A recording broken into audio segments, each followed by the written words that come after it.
આપણી પાસે આજે આમ તો એક ખૂબ જ રસપ્રદ દસ્તાવેજ છે. હા.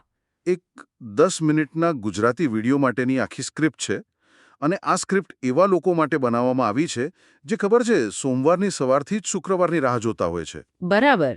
જે લોકો પોતાની નોકરીમાં અટવાયેલા અનુભવે છે.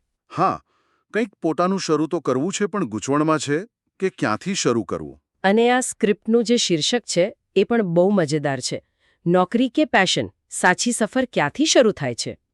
પણ આપણે અહીંયા માત્ર એનો સારાંશ નથી આપવાના, ખરું ને? આપણો હેતુ એ સમજવાનો છે કે આ 10 મિનિટમાં એવું તો શું કહેવામાં આવ્યું છે જે કોઈ વ્યક્તિની વર્ષો જૂની માનસિકતાને પડકારી શકે. બરાબર.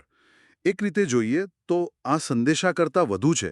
તમે જે રીતે કહ્યું, આ એક મનોવૈજ્ઞાનિક દખલગીરી જેવું છે. સાચી વાત. મનોવૈજ્ઞાનિક દખલગીરી.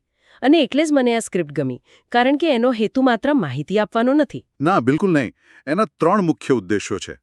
પહેલો છે ભ્રમ તોડવો. બીજો છે ઓળખમાં પરિવર્તન લાવવું. અને ત્રીજો, જે સૌથી અગત્યનો છે, તે છે દર્શકોને એક ચોક્કસ નિદાન, એક ડાયગ્નોસ્ટિક તરફ દોરી જવાનો. ચાલો, તો પછી શરૂઆતથી જ વાત કરીએ. એનો જે હૂક છે, જે શરૂઆત છે, એ બહુ ધારદાર છે. હા, પહેલી જ લાઈન છે. રોજ સવારે ઉઠે છે અને પોતાના દિલની અવાજને દબાવીને ઓફિસ જાય છે. બરાબર. આ કોઈ સામાન્ય વાક્ય નથી. આ સાંભળીને કોઈ પણ વ્યક્તિ તરત જ ચોંકી જાય, કારણ કે એવું લાગે કે જાણે કોઈ એના મનની વાત કરી રહ્યું છે. જાણે કોઈ આપણી અંગત ડાયરી વાંચી રહ્યો હોય. અને પછી તરત જ એ સવાલ આવે છે જે દરેકના મનમાં હોય છે. જો હું નોકરી છોડી દઉં તો પછી શું? અને આ સવાલ જ મોટાભાગના લોકોને લોકી રાખે છે. પણ અહીંથી જ સ્ક્રિપ્ટ એક બહુ ચતુરાઈભર્યો વળાંક લે છે. હા, સામાન્ય રીતે લોકો શું કહે, હિંમત રાખો, નોકરી છોડી દો. બિલકુલ. પણ આ સ્ક્રિપ્ટ કહે છે કે સમસ્યા નોકરી છે જ નહીં. આ એક બહુ મોટો રીફ્રેમ છે. અચ્છા. તે કહે છે કે સાચી સમસ્યા 3 વસ્તુનો અભાવ છે. ક્લારિટી એટલે કે સ્પષ્ટતા, ડિરેક્શન એટલે કે દિશા, અને સિસ્ટમ એટલે કે એક પદ્ધતિ. આનાથી આખી વાત વ્યક્તિની હિંમત પરથી તેની તૈયારી પર આવી જાય છે. જે વધુ વાસ્તવિક છે.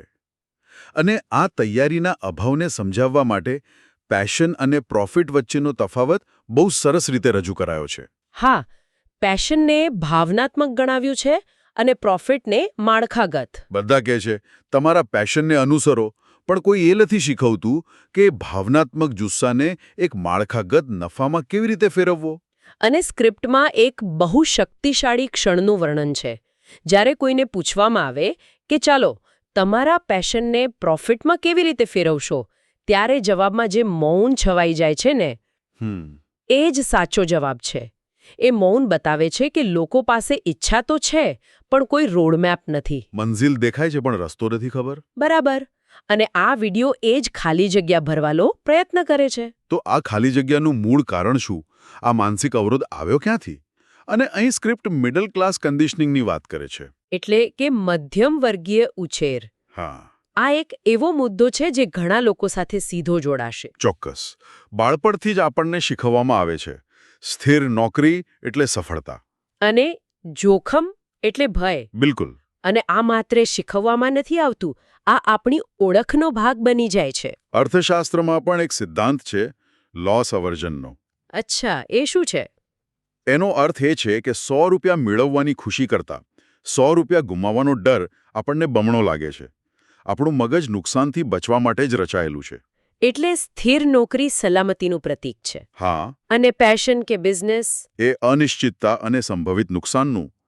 એટલે જ સ્ક્રિપ્ટમાં જે 2 અવાજોના યુદ્ધની વાત કરી છે, એ બહુ સચોટ છે. હા, એક અવાજ કહે છે સલામત રહો અને બીજો કહે છે વિસ્તરણ કરો. અને મોટાભાગના લોકો આ બેની વચ્ચે જ અટવાઈ જાય છે. એટલે અહીંથી જ સ્ક્રિપ્ટ તેના સૌથી શક્તિશાળી વિચાર પર આવે છે. હા, તે કહે છે કે લોકો ગૂંચવાયેલા, કન્ફ્યુઝડ નથી, પરંતુ તેઓ પેટર્ન્ડ છે. આ એક નાનકડો શબ્દ છે, પણ આખી રમત બદલી નાખે છે. પેટર્ન્ડ હોવાનો અર્થ એ છે કે હું અજાણતા જ કોઈ ચોક્કસ વર્તણૂકનું પુનરાવર્તન કરી રહ્યો છું. અને જો કોઈ પેટર્ન હોય તો તેને ઓળખી શકાય છે અને તેને બદલી પણ શકાય છે. આ સાંભળનારને નિયંત્રણની ભાવના પાછી આપે છે. બરાબર. અને સ્ક્રિપ્ટ એ પેટર્ન્સના ઉદાહરણો પણ આપે છે, જેમ કે વધુ પડતું વિચારવું, ઓવરથિંકિંગ, બીજાઓ સાથે સરખામણી કરવી, લોકો શું કહેશે એનો ડર, નિષ્ફળતાનો ડર. આ બધું જ. આ બધી આપણી બચાવ પ્રણાલીઓ છે જે આપણને આગળ વધતા રોકે છે. અને સ્ક્રિપ્ટમાં એક બહુ મહત્વનું વાક્ય છે, જ્યાં સુધી પેટર્ન દેખાતી નથી ત્યાં સુધી પ્રગતિ શક્ય નથી. આ એક મોટો આહા મોમેન્ટ છે. પણ એક મિનિટ, આ પેટર્ન ઓળખવાની વાત તો બરાબર છે, પણ મને લાગે છે કે મોટાભાગના લોકોને પોતાની ખરાબ આદતોની ખબર તો હોય જ છે. હા, હોય છે. જેમ કે વધુ પડતું વિચારવું કે સરખામણી કરવી, છતાં તેઓ તેને બદલી નથી શકતા. તો શું આ સ્ક્રિપ્ટ માત્ર પેટર્ન ઓળખવા પર અટકી જાય છે કે પછી કોઈ નક્કર રસ્તો પણ બતાવે છે? તમારો સવાલ બિલકુલ યોગ્ય છે. અને આ જ આ સ્ક્રિપ્ટની સુંદરતા છે. તે માત્ર નિદાન કરીને નથી છોડી દેતી, તે સારવાર પણ સૂચવે છે. અચ્છા. અને એ સારવાર છે એક 3 પિલર સિસ્ટમ. આ સિસ્ટમ એ અમૂર્ત પેશનને એક મૂર્ત બિઝનેસ મોડલમાં ફેરવવાની પ્રક્રિયા છે. ચાલો આ 3 પિલર્સને સમજીએ. પહેલું છે ક્લેરિટી. ક્લેરિટી એટલે કે મારે કોના માટે કરવું છે એની સ્પષ્ટતા. તમે કોની સમસ્યા હલ કરવા માંગો છો એ નક્કી કરવું. બીજો પિલર છે ઓફર. બરાબર. એકવાર તમને ખબર પડી જાય કે તમે કોને મદદ કરવા માંગો છો, પછી બીજો સવાલ એ છે કે તમે તેમની કઈ ચોક્કસ સમસ્યા હલ કરશો. તમારી ઓફર શું છે? ઘણા લોકો કન્ટેન્ટ બનાવે છે, સોશિયલ મીડિયા પર એક્ટિવ રહે છે, પણ તેમની પાસે વેચવા માટે કોઈ ઓફર જ નથી હોતી. એટલે તેઓ વ્યસ્ત રહે છે પણ ઉત્પાદક નથી હોતા. અને ત્રીજો અને સૌથી મહત્વનું પિલર છે એક્ઝિક્યુશન. કે શું તમે બજારમાં દેખાઓ છો? શું તમારા આદર્શ ગ્રાહકો તમને શોધી શકે છે? આ 3 પિલર્સ એકબીજા સાથે જોડાયેલા છે. એક પણ પિલર નબળો હોય તો આખી ઇમારત પડી ભાંગે. અને અહીં જ એ શક્તિશાળી વાક્ય આવે છે, સિસ્ટમ વિના સફળતા રેન્ડમ એટલે કે આકસ્મિક બની જાય છે. કોઈને કદાચ નસીબથી 1-2 ગ્રાહકો મળી જાય, પણ તે સફળતાને વારંવાર નહીં મેળવી શકે. સિસ્ટમનો અર્થ છે કે તમારી પાસે એક એવી પ્રક્રિયા છે જે તમને વારંવાર પરિણામ આપી શકે. ઠીક છે, સિસ્ટમ સમજાઈ ગઈ. પણ સિદ્ધાંત અને વાસ્તવિકતામાં ફરક હોય છે.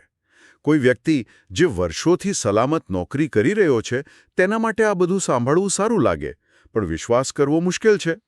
આત્મવિશ્વાસ ક્યાંથી આવશે? આ જ તો સૌથી મોટો પડકાર છે. અને તેને પહોંચી વળવા માટે સ્ક્રિપ્ટમાં સ્ટુડન્ટ ટ્રાન્સફોર્મેશન સ્નેપશોટનો ઉપયોગ થયો છે. જે એક બહુ જ સ્માર્ટ ઉપાય છે.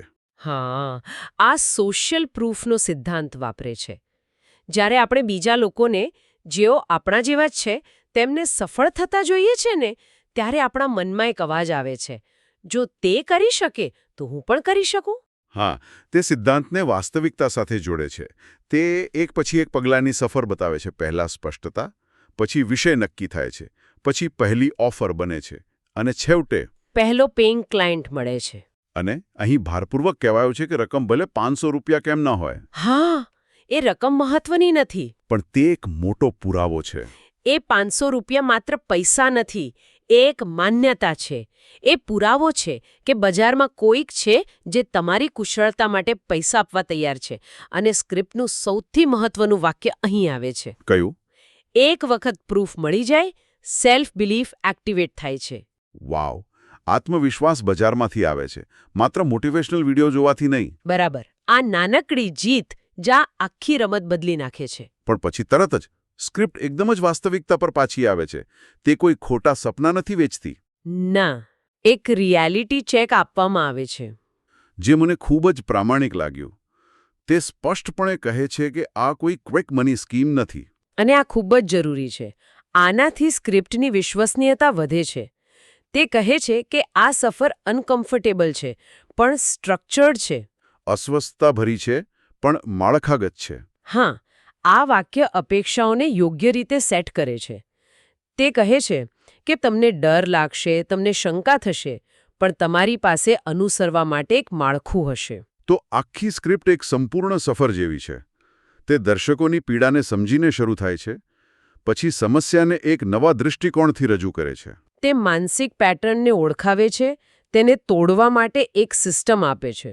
અને છેલ્લે વાસ્તવિક ઉદાહરણો દ્વારા આત્મવિશ્વાસ પણ આપે છે. અને અંતે આવે છે કોલ ટુ એક્શન, CTA, જે આખી સફરને એક તાર્કિક અંત આપે છે.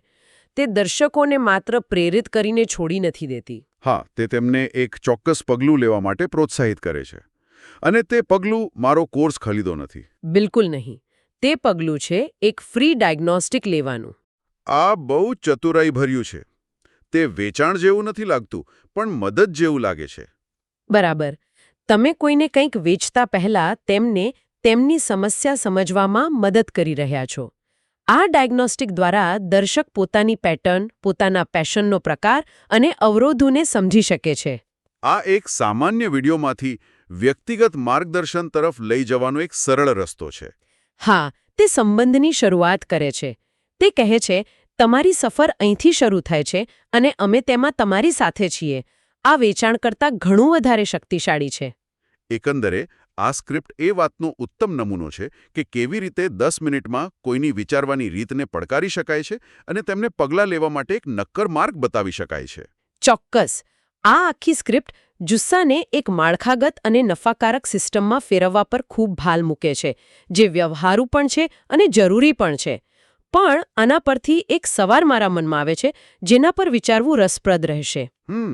કયો સવાલ? કે તેનો મૂળ ભાવનાત્મક જુસ્સો પોતે જ ક્યાં ખોવાઈ જાય? અચ્છા. મતલબ, શું કોઈ કલાકાર જ્યારે પોતાની કલાને વેચવા માટે એક પ્રક્રિયા બનાવે છે, ત્યારે તેની કલાની શુદ્ધતા ઓછી થઈ જાય છે? શું રચનાત્મકતા અને માળખા વચ્ચે હંમેશા સંઘર્ષ રહે છે કે પછી તેઓ એકબીજાના પૂરક બની શકે છે? આ વિશે વિચારવું રસપ્રદ રહેશે.